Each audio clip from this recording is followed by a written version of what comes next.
Hola a todos, bienvenidos a este canal. Today we will talk about the suffix azo in Spanish. A suffix is something we add to the end of a word to change its meaning in some way.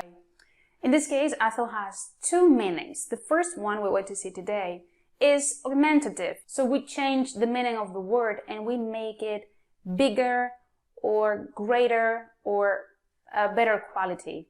Let's see some examples so it is easier to understand. Let's see, for example, the word coche. If you add the suffix azo, you get cochazo. This can be a great car, an expensive car, a big car. It can be any of those things because we make it of a greater quality. Another one, foto. Foto.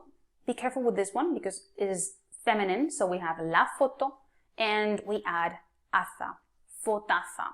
La fotaza is a great picture. So we're saying it is a very good quality picture or a very beautiful picture.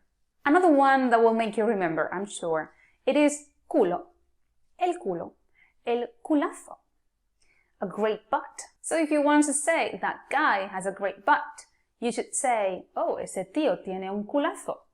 Of course, it won't apply to any noun. So you cannot say, for example, ordenador, ordenadorazo. No, it doesn't sound good. So you have to be careful and really see the common examples where we use it. The second meaning of this suffix, azo, it's a little bit difficult to explain because you don't really have a translation, I think, into English. So I'm going to give you an example first.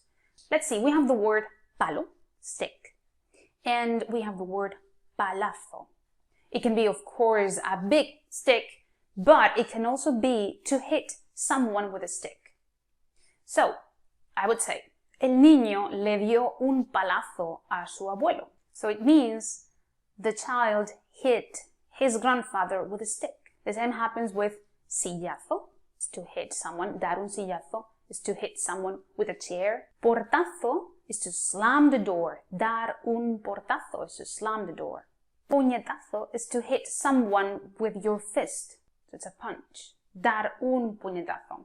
So please look for more examples of how to use this suffix and leave it in the comments with an example with your own words. This way, everybody who will read the comments will learn something new.